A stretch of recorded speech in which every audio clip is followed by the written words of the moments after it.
London এয়ারপোর্টে হাসনাত আবদুল্লাহকে ছাত্রলীগ কর্মীরা হেনস্থা করেছেন এমন একটি দাবি সামাজিক মাধ্যমে ছড়িয়ে পড়তেই শুরু হয় ব্যাপক আলোচনা সমালোচনা।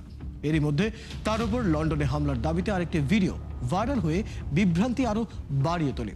দাবিগুলোকে ঘিরে যখন ক্রমশ উত্তেজনা বাড়তেই থাকে তখন দেখা যায় দাবিগুলোর কোনো বাস্তব ভিত্তি নেই। পুরনো ভিডিও, ঘটনা, ফুটেজ ও ভিডিওগুলোকে অডিও সম্পাদনা করে এই ভুয়া দাবিগুলো ছড়ানো হয়েছে। শুধু তাই নয়, ভিন্ন ভিন্ন প্রেক্ষাপটের ভিডিওকে বিএনপির নেতাকর্মীদের অপকর্মের দাবিতে ছড়ানো হয়েছে অপতথ্যগুলো। চলুন দর্শক আরো কিছু ফ্যাক্ট চেক দেখে নিচ্ছি। অক্সফোর্ড ইউনিয়নে সেমিনারে অংশ নিতে যুক্তরাজ্যে সফরে থাকা এনসিপি নেতা হাসনাত আবদুল্লাহর উপর লন্ডনে হামলার দাবিতে একটি ভিডিও সামাজিক মাধ্যমে ব্যাপকভাবে ছড়িয়ে পড়ে। মুহূর্তেই কমেন্ট সেকশন জুড়ে দেখা যায় তীব্র সমালোচনা। তবে রিউমার স্ক্যানার টিমের অনুসন্ধানে দেখা যায় ভিডিওটি সাম্প্রতিক কোনো ঘটনার নয়। এটি 2024 সালের 4 আগস্ট যুক্তরাষ্ট্রের নিউ ইয়র্কে জ্যাকসন হাইটসে আওয়ামী লীগ ও বিএনপি সমর্থকদের মধ্যে সংঘর্ষের পুরনো ভিডিও। বিভিন্ন ফেসবুক পোস্ট ও ভিডিও বিশ্লেষণ, পাশাপাশি গুগল ম্যাপের তথ্য থেকেও ঘটনাস্থল জ্যাকসন হাইটস বলে নিশ্চিত হওয়া গেছে।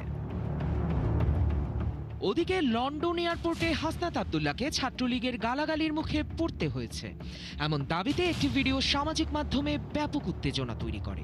কিন্তু ভিডিওটি বাস্তব নয়। মূল ভিডিওটির অডিও পরিবর্তন করে ভিন্ন গালাগালির শব্দ সংযোজনের মাধ্যমে এটি তৈরি করা হয়েছে। 12 জুন প্রকাশিত মূল ভিডিওতে কোনো ধরনের হট্টগোল বা গালাগালির প্রমাণ মেলেনি।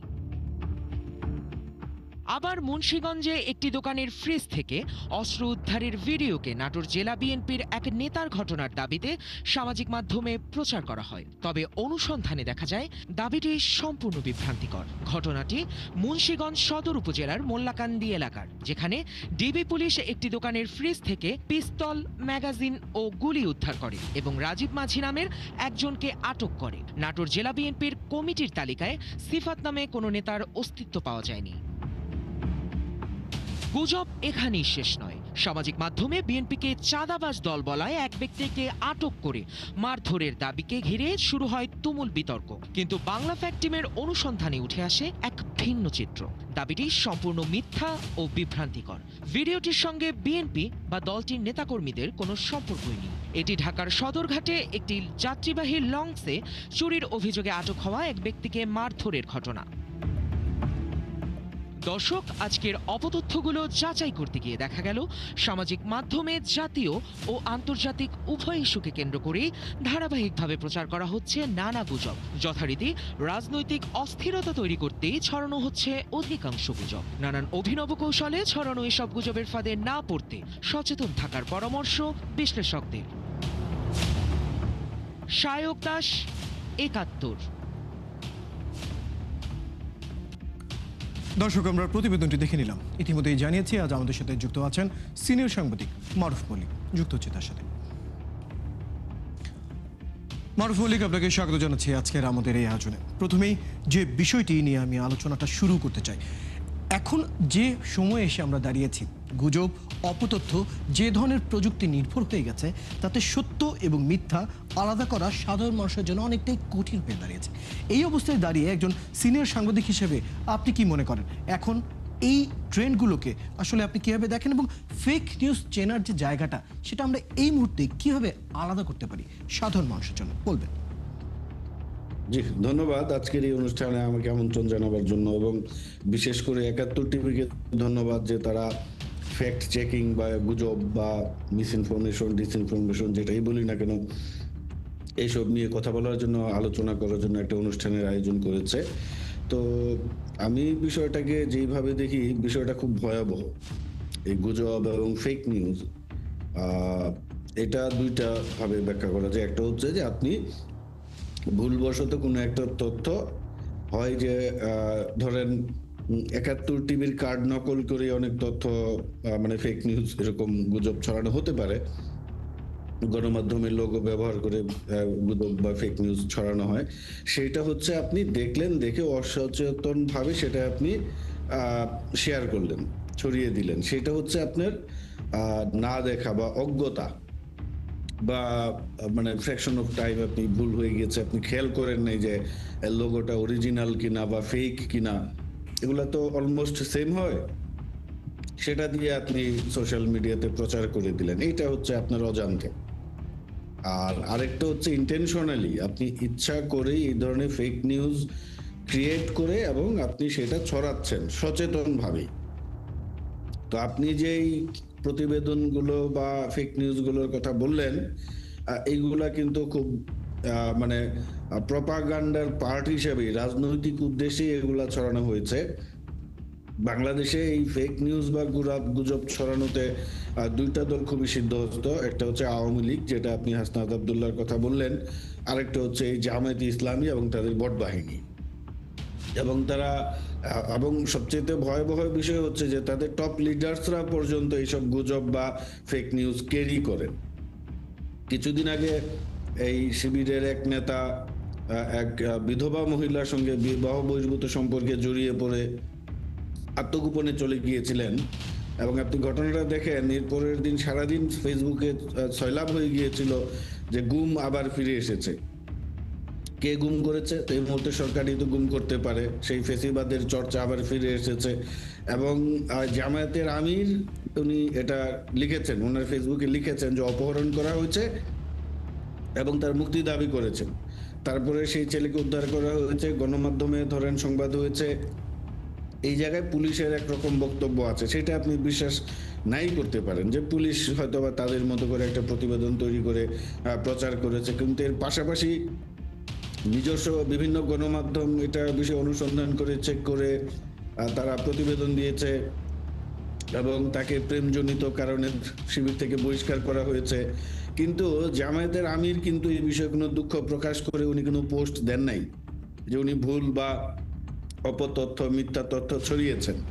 তো একটা অন্যতম বাংলাদেশের এই মুহূর্তে তো বিরোধী দলের নেতা যখন এই ধরনের ভুল তথ্য প্রচার করেন এবং সেই বিষয়ে দুঃখ প্রকাশ না করেন, তাহলে তো আসলে এই যে ফেক নিউজের যে কথাগুলো বলছেন সেটা কিন্তু আসলে ডালপালা মেলার সুযোগ পায়, মানুষজন এটাকে আর অপব্যবহার করতে পারে। কারণ যাদের দায়িত্ব ফেক নিউজকে বন্ধ করা, ফেক নিউজের বিপক্ষে অবস্থান নেওয়া, তারা করে। তো শুরুতে আমি যেটা বলছিলাম, এই দুইটা দল আছে আমাদের, আওয়ামী লীগ এবং জামায়াত ইসলামী, এদের নেতাকর্মীদের খুব বড় ধরনের একটা বদভ্যাস হচ্ছে এই ফেক নিউজ বা গুজব ছড়ানো। এবং আমি নিজেও ব্যক্তিগতভাবে এই ধরনের গুজবের শিকার হয়েছি। দুইটা আমি ঘটনা উল্লেখ করতে পারি। একটা হচ্ছে যে নির্বাচনের আগে একটা জামায়াতের আমির সাহেবের ফেসবুক পেজ থেকে নারীদের সম্পর্কে বাজে মন্তব্য করা হয়েছিল, আমরা সেটা সমালোচনা করেছি, এই তো। কিন্তু মার্কিন যুক্তরাষ্ট্র অবস্থানরত সাবেক একজন জামাতের আমিরের ছেলে বললেন আমরা নাকি এই ফেসবুক হ্যাক করে এই কথাগুলো আমরা লিখেছি, এবং আমরা কয়েকজনের নাম বললেন যে আমরা সাইবার সন্ত্রাসী। উনি না জেনে না বুঝে এটা বলে দিলেন একটা ইউটিউবের একটা প্রোগ্রামে। তো সেটা মুহূর্তেই ভাইরাল এবং আমরা সাইবার সন্ত্রাসী হয়ে গেলাম। পরে ওনার বিরুদ্ধে যখন মামলা করা হলো, উনি তথ্য প্রমাণ দিতে না পারে প্রকাশ্যে তার ফেসবুক পেজে ক্ষমা প্রার্থনা করেছেন এবং উনি বলেছেন যে এই তথ্যটা ভুল ছিল। এখন এই জায়গায় কিন্তু ধরেন আমি যে কথাটা বলছিলাম যে ইন্টেনশনালি মিথ্যা তথ্য প্রচার করা হয়, উনি তো আমাকে চিনেন না বা আমাদেরকে জানেন না, দলের কোনো একটা অংশ থেকে তাকে আসলে কনফার্ম করা হয়েছে যে এই পেজটা হ্যাক হয়েছে এবং এরা এইসব করেছে। তখন উনি নির্দ্বিধায় এটা প্রচার করেছেন, কিন্তু যখন তার বিরুদ্ধে আইনগত ব্যবস্থা নেওয়া হলো তখন তিনি বুঝতে পেরেছেন বা হয়তোবা ওই টিমের সঙ্গে কথা বলেছেন, কথা বলে বুঝেছেন যে এটা আদৌ সত্য না। তো সত্য না হওয়াতে তো ওনার ক্ষমা প্রার্থনা করার জন্য ছাড়া কোনো বিকল্প ছিল না। এইখানে দুইটাই হয়েছে, ইন্টেনশনালি তার যে গ্রুপ, তাদের যে গুজব তৈরির সেল, তারা এটা ডেভেলপ করেছে, ক্রিয়েট করেছে, আর ওনাদের মতো নেতারা এটা সার্কুলেট করেছে। তো এইটা তো একটা ভয়ঙ্কর আকার ধারণ করেছে বলে আমি মনে করি, এবং মানুষজনকে সতর্ক তো হতে হবে। কিন্তু ওই যে আমি যেটা বললাম যে ঘটনার উত্তেজনায় মানুষ হুট করে একটা ঘটনা ঘটে এবং এই যে আপনার এই ভুয়া লোগো সম্বলিত তথ্য থেকে তারা বিভ্রান্ত মারুফুল, হয়। আপনার কথাটাই অনেকটা আমরা পরিষ্কারভাবে বুঝতে পারছি। আরেকটা দিকে আমি একটু যেতে চাই, সেটা হচ্ছে এই যে আপনি নিজের অভিজ্ঞতার কথা বলছিলেন, আপনার উপরেই যখন এরকম একটি দোষারোপ চলে আসে, তারপর নানা ধরনের আইনি পদক্ষেপ এবং নানা ধরনের কার্যক্রমের দিকে আপনাকে আসলে যেতে হয়েছিল। জানতে চাই এই কার্যক্রমগুলো, আইনি পদক্ষেপ নেওয়া বা যে কোনো পদক্ষেপ নেয়ার ক্ষেত্রে এই ধরনের মন্তব্য বা দোষারোপের ক্ষেত্রে, ডিজিটাল দোষারোপের ক্ষেত্রে এটি আসলে কতটুকু সহজ বা চ্যালেঞ্জিং, কি মনে করেন? জি, কারণ আপনি যখন এইখানে আমি মনে করি যে আসলে আপনাকে এই জায়গাটায় অনেস্ট হতে হবে, এথিক্যাল হতে হবে এবং এক ধরনের কনসিস্টেন্সি থাকতে হবে আপনাদের কথা, আমাদের কথাবার্তা, সবাই কথাবার্তায়। এখন আইন করে বাংলাদেশে যেটা বিপদ হচ্ছে, আপনি যখন আইন করে কোনো কিছু প্রতিরোধ করতে যাবেন সেখানে অপব্যবহারের সুযোগ থাকে। আমাদের দেশে একটা ডিজিটাল সিকিউরিটি অ্যাক্ট আছে এবং সেই অ্যাক্টের কিন্তু ব্যাপক অপব্যবহার হয়েছে। এখন সরকার বলছে যে তারা freedom of expression, freedom of স্পিচে বিশ্বাসী। আপনি দেখবেন দুম করে এই সরকারের কারো একটু সমালোচনা করলে একজন দুইজনকে ধরে ফেলে, তারপরে আবার সরকারের শীর্ষস্থানীয়রা যখন জানতে পারেন তখন আবার তাকে ছেড়ে দেওয়া হয়। এখন সরকার হয়তোবা ফ্রিডম অফ এক্সপ্রেশনে বিশ্বাসী, কিন্তু স্থানীয় পর্যায়ে যে একজন দুইজন অতি উৎসাহী থাকে তাদের কারণে কিন্তু আইনের অপব্যবহার হচ্ছে। তো আমি বলবো আইনেরও প্রয়োজন আছে এবং আমাদের লিটারেসিরও প্রয়োজন আছে। লিটারেসি বলতে আমি বলবো ইন্টারনেট লিটারেসি বা সোশ্যাল মিডিয়া লিটারেসি, যে সোশ্যাল মিডিয়ায় আপনি কিভাবে বলবেন, কতটা বলবেন, কতটুকু বলবেন, এই বিষয়ে আপনার সম্যক ধারণা থাকতে হবে। অবশ্যই সেই বিষয়গুলোতে আসলে ধারণা অবশ্যই থাকা উচিত। ফেক নিউজ আসলে কতটা ভয়াবহ আকার ধারণ করছে বর্তমান সময়ে, এবং যে কারণে সঠিক সংবাদ মাধ্যমের বা গণমাধ্যমের আমরা সংবাদগুলোই হয়তো সাধারণ মানুষ খুব বেশি কাছে পাচ্ছে না। আপনার নিজেরই অভিজ্ঞতা রয়েছে এই ধরনের একটি ঘটনা নিয়ে। একটু জানতে চাই, একজন সাধারণ মানুষ বা একজন ব্যক্তি যদি এই ধরনের অপতথ্য বা গুজবের শিকার হন, তাহলে আপনি কি মনে করেন বা আপনার মতামত যে অভিজ্ঞতায় জানতে চাই যে কোন পদক্ষেপগুলো আসলে নিতে হয় এবং কিভাবে নিতে হয়, একটু জানাবেন। প্রথমেই যেটা করতে হবে, ওনাকে আইনের আশ্রয় নিতে হবে। আমাদের আইনে যাই আছে, আমাদের একটা সমস্যা হচ্ছে আমরা যারা গুজবের শিকার হচ্ছি বা মিথ্যা তথ্যের অপতথ্যের শিকার হচ্ছি, আমরা কেউই আইনের আশ্রয় নিচ্ছি না। আমি আগে যেটা বললাম, ওই জামায়াতের সাবেক আমির মতিউর রহমান নিজামীর ছেলে, উনি আমাদের সম্পর্কে ইউটিউবে যে মিথ্যা তথ্যটা বলেছিলেন, সেই জায়গায় মার্কিন যুক্তরাষ্ট্রে তার বিরুদ্ধে আইনগত আশ্রয় নেওয়া হয়েছিল। সেই কারণে কিন্তু উনি মাফ চাইতে বাধ্য হয়েছেন।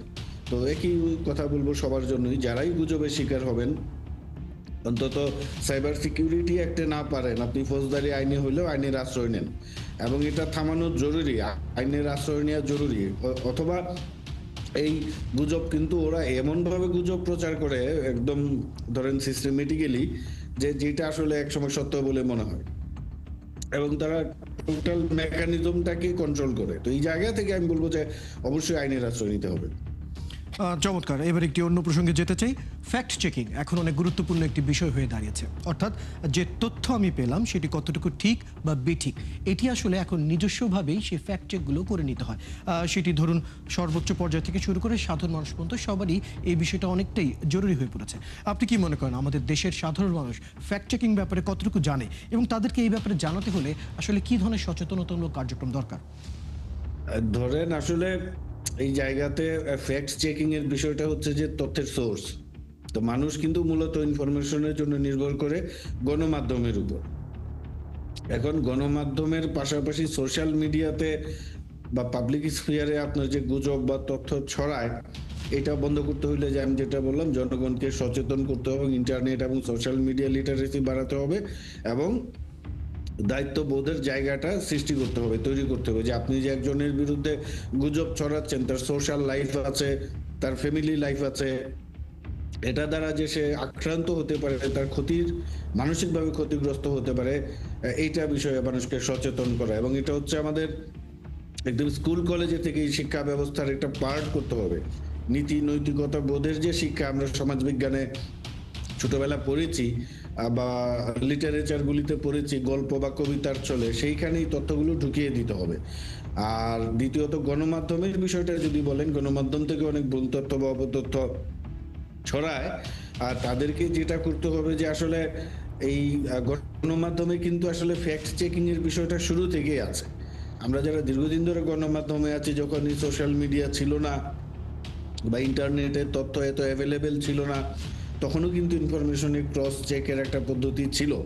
আমাদের যারা নিউজ ম্যানেজার ছিলেন বা গেটকিপার ছিলেন মিডিয়া হাউসগুলোতে, তারা কিন্তু নানাভাবে রিপোর্টারদের পার্টিকুলারলি ইন্টারোগেট করে, নানা জায়গায় যোগাযোগ করে কথা বলে চেষ্টা করতেন যে তথ্যটা সঠিক কিনা। তো আর গণমাধ্যমের মাধ্যমে যে অপতথ্য বা ভুয়া তথ্য ছড়াচ্ছে, এটার একটা মূল কারণ হচ্ছে ক্লিকবেইট জার্নালিজম, যে আপনি কত দ্রুত তথ্যটা দিতে পারছেন এবং আপনার কত ভিউ হচ্ছে, কত ক্লিক হচ্ছে, এটার পিছনে দৌড়াতে গিয়ে গণমাধ্যম হয়তো বা মাঝে মাঝে তার জায়গা থেকে সরে যায় ভুল করে। আমি বা আরেকটা জায়গায় এখানে একটু ছোট করে যুক্ত করতে চাই, কারণ সাম্প্রতিক সময় ইউটিউব, ফেসবুক বা টিকটকে যেই ধরনের আমরা গণমাধ্যমের মতো করে অনেকগুলো পেজ আসলে গড়ে উঠেছে, যারা আসলে নানা ধরনের সংবাদ প্রচার করে থাকে, যেটা মানুষের কাছে সবচেয়ে বেশি যায় এবং মানুষ মনে করে গণমাধ্যম, তাদের তো এর ধরনের কোনো গেট কিপিং প্রসেস আছে কিনা সেই বিষয়টা নিয়ে একটু জানতে চাই। তাহলে এটা কতটুকু চ্যালেঞ্জিং হতে পারে, ছোট করে জানতে চাই। এটা হচ্ছে যে এখানে দুইভাবে আপনি এটা রেগুলেট করতে পারেন। একটা হচ্ছে আপনি আইন, এটা এই সোশ্যাল মিডিয়া বা ডিজিটাল সিকিউরিটি অ্যাক্ট যাই বলেন, একটা আইন করতে হবে। সেই জায়গায় আপনি কে থেকে কিভাবে তথ্য ছড়াইলেন, ব্যক্তি ছড়াচ্ছে না বা প্রতিষ্ঠান ছড়াচ্ছে, নাকি এই যে এরকম যেটা বললেন নানা ধরনের পেজ তৈরি হচ্ছে, ওয়েবসাইট তৈরি হচ্ছে, তারা ছড়াচ্ছে, এটা গুরুত্বের মধ্যে আনা যাবে না। তার কন্টেন্টটা কি, যে কেউ যদি ভুল কন্টেন্ট ছড়ায় সেই তাহলে বিষয়ে তার আরো বেশি গুরুত্ব দিতে হবে। ধন্যবাদ মারুফ মল্লিক। বেশ কিছু তথ্য এবং পরামর্শ আপনার কাছ থেকে আমরা পেলাম। আরেকটু আলোচনা করতে পারলে হয়তো ভালো হতো, কিন্তু সময় স্বল্পতার কারণে আজ এখানেই শেষ করতে হচ্ছে। ধন্যবাদ সময়টুকু দেওয়ার জন্য। দর্শক, এতক্ষণ আমাদের সাথে আলোচনায় ছিলেন সিনিয়র সাংবাদিক মারুফ মল্লিক। কথা বলছিলাম বেশ কিছু ফ্যাক্ট চেক নিয়ে। দর্শক, আপনারা আছেন ফ্যাক্ট চেক নিয়ে একাত্তরের নিয়মিত আয়োজন ফেক নিউজ স্ক্যানারে। প্রতিদিন আমরা হিউমার দূর করতে হাজির হব ঠিক একই সময় একইভাবে। আপনারাও আমাদের সাথে যুক্ত হতে পারেন। যে কোনো খবর যদি আপনাকে সংশয় ফেলে, সেটি একটি স্ক্রিনশট আমাদেরকে মেইল করতে পারেন fns.71tv@gmail.com অথবা ফেসবুকে যোগাযোগ করুন www.facebook.com/fakenewsscanner। আমরা সেই তথ্যের ফ্যাক্ট চেক করে আপনাদের জানাবো। চটকদার শিরোনাম দেখে ক্লিক করবেন না। বিশ্বাস আর প্রতিক্রিয়া জানানোর আগে ফ্যাক্ট চেক করুন, আর থাকুন ৭১-এর সাথে।